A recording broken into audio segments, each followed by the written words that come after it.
What is going on today, guys? Tomcat here, and today I am bringing you guys another Forza 5 drift build. Now, we're going to be doing a car today that you guys have been requesting for quite a while, and that is the Ferrari 458 Italia. Now, also, some of you guys have been asking for some GT6 videos to come back, and some GT6 videos will be coming at you guys tomorrow. I haven't played GT6 in a little while, and I just wanted to make sure that, that my whole, GT6 game was, that my skills were back, so I just needed to practice, I think, just for another night before I uploaded that for you guys, just to make sure that was all good to go. And I've also just purchased another off-road game that a lot of you guys on my Spin Tires videos have been requesting me to play in the comment section below. I just bought it. It's on PC. It's on my PC right now, but as I record this video, I have yet to try it. So I'm going to test that thing out and hopefully be bringing you guys videos of that very soon as well. So, without any further ado, let's go ahead and jump right into this 458 Italia. Now, as far as colors go, I mean, we've got to go with something other than red. Even though red is beautiful, we have got to have, at least in my opinion, we've got to have at least something other than red. Because there are so many red Ferraris out there, and Ferraris look great in so many other colors. And I feel like if you really want to fully express yourself with one, you've got to go with something other than red. Even I guess if you're like really set on red, there's nothing wrong with going with red, but I personally like to differentiate myself when if I ever have any Ferraris in any color, I like to have them in something other than red. Now this blue looks really nice. This silverish blue looks really nice, but I also like this blue a lot, but I also like yellow. Yellow is quite nice.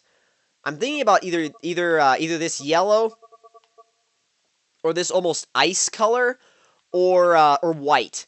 Now white looks really nice, but so does this ice color. It looks really cool, really classy color. But then again, yellow looks great too. But you know what? I think I'm actually gonna go. I'm actually gonna go with white. I think white looks really good. And it's funny because since the shapes of Ferraris evolve over the years, they tend to look like different models tend to look best in different colors, and I think that the 458 Italia fits with white very nicely, very nicely. I think it's absolutely beautiful. Now, the upgrades we're going to go ahead and do first. So obviously the platform and handling upgrades, we're going to go ahead and get those out of the way. This car already has race brakes on it, so no need to worry about those. And we don't really need to do anything else in here, to be honest. We just need those race springs and dampers. And as far as the drivetrain, we've already got a race gearbox, so no need to worry about that. Just need to upgrade the... actually, no, not a race gearbox. Why did I say a race gearbox? I didn't mean a race gearbox, because we actually need to put one of those in. We already have a race diff. That's what we already have. Not a race gearbox, but a race diff. So no need to worry about the diff. And as far as now for the tires and the rims, I'm gonna leave the tire size alone. As far as the tire compound goes, I'm gonna leave it stock, or well, on street tires actually, because it comes stock with street tires. I'm gonna leave the size alone. And for the wheels, it's kind of you gotta be pretty picky when picking wheels for a Ferrari, because some wheels suit them really well, some don't. Let me see, because there are some wheels that I really like with the 458. Like, I like these. Some people may not like the Dimag 9 spokes. I know I've known some people that don't like the Dimag 9 spokes, but I personally like them. I think they're really cool. But I don't know if they're what I'm going to be putting on this car. I have to look around just a little while longer before I see or decide. Those look nice. Now, as far as... Ooh, I like those a lot. You know what? Honestly, I like the Momo 10S wheels a lot, too. I'm actually going to go ahead and go with those, the Momo 10Ss. I've never actually put these on any other car before, until I found the 458, and I think these look really nice on the 458. Really nice. Who knows, I might change my mind down the line, sometime, because I tend to do that, but you never know. And I think I'll just leave them as 20s all around, because 20s are a nice balanced look for the car. I don't want them to be too big. Yeah, I don't think we can do anything with the arrow. No for the front, and no for the rear.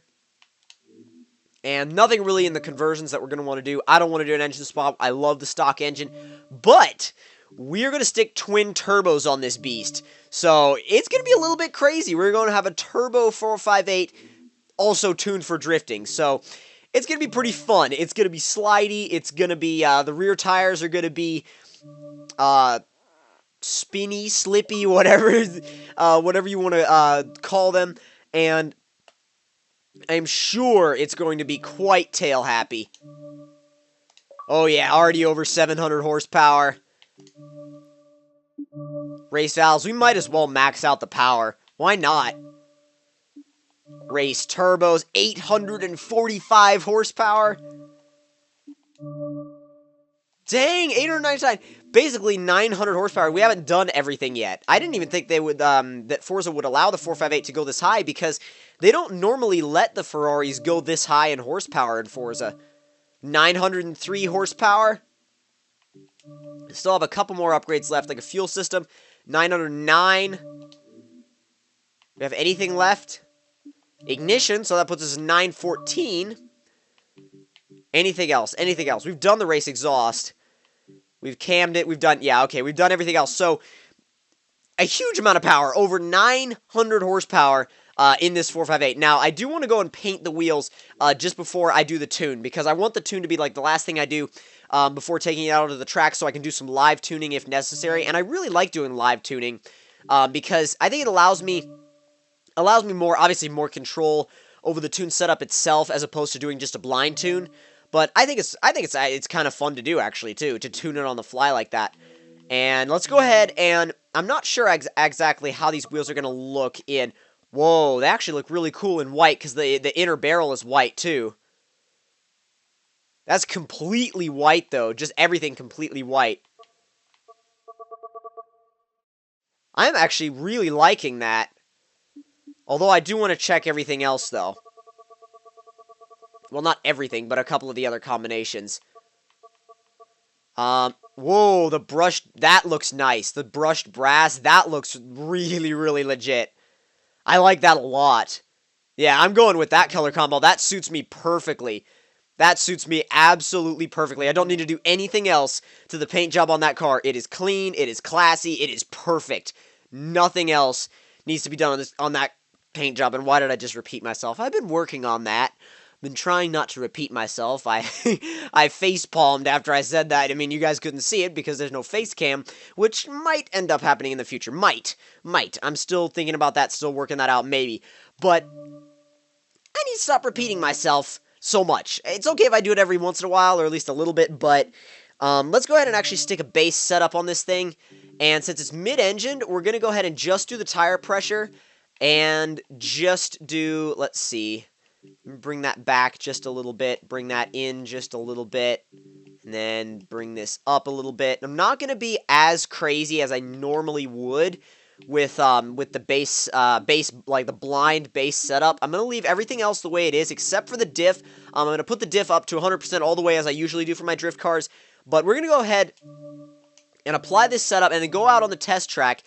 So I ended up taking it to to the Alps Festival circuit, and the only reason for that was because, well, aside from the fact that I really wanted to, the main reason for that was because of the fact that earlier I took it to Yas Marina because I was originally gonna do this run at Yas Marina and do the live tuning there, but it didn't end up working out because apparently I don't know that circuit at all. I don't know it at all, and I need to practice it way more before I ever try to drift it. But I'm very used to Bernese Alps, so I could definitely get a feel for the car here. And it definitely likes to power oversteer, absolutely. The back end is very stable, though. It doesn't feel anywhere near as jumpy as some of the other mid-engine cars that I've tested. It doesn't feel anywhere near as snappy either. A lot of the mid-engine cars that I've done drift builds on really like to get into snap oversteer and just snap way further than you want them to, like snap back in the other direction. This is really smooth. This is nice. It's well controlled.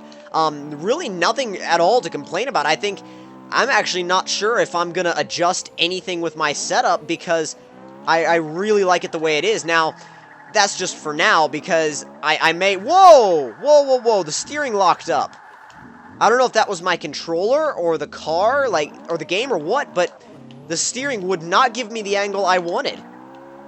That was really awkward. I've never, like, well, I've had that feeling, like, maybe once or twice before in Forza, but that was very weird. Very weird. Stay away from... Oh, dang it!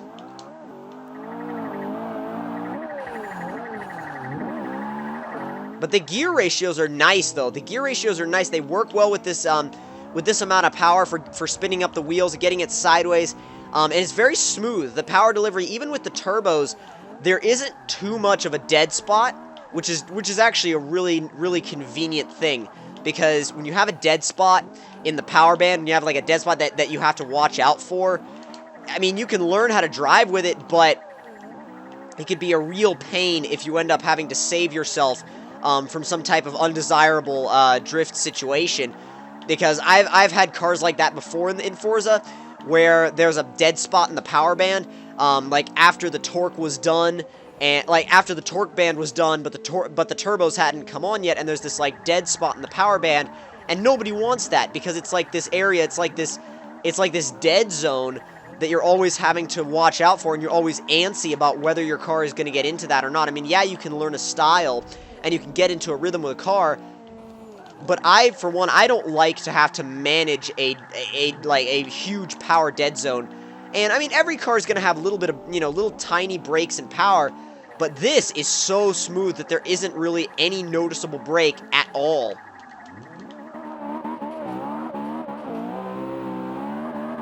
It's a shame that that second corner isn't a scoring section, because it would have been a sweet scoring section if it was. Oh, we're going in real fast. We're going to have to handle this. Ooh, we're going to have to really... There we go. As long as you focus, you can handle that corner pretty well. And this car is actually not too bad at getting some pretty big angles.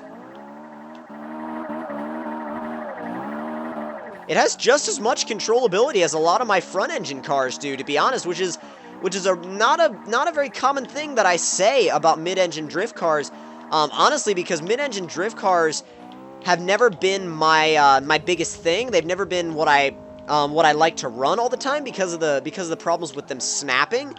But this car just doesn't have that, and I might just let this become one of my usual cars, because it doesn't have any of the problems that go along with a lot of mid-engine drift cars in Forza. But it also comes with this amazing soundtrack and just amazing looks, amazing style. It's just a great car overall, especially with this build that we have on it. I'm going to go for one more lap and see if I can make it totally clean.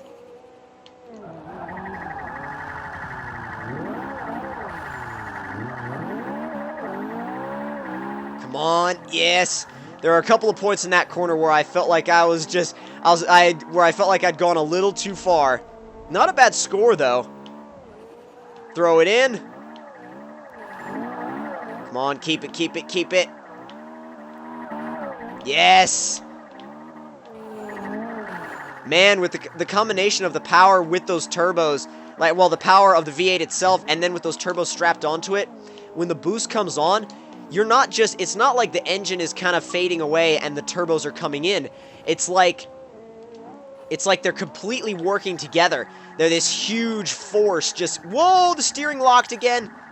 That is so weird. I don't know. That was really odd. It went completely 90 degrees and the steering was just like locking up.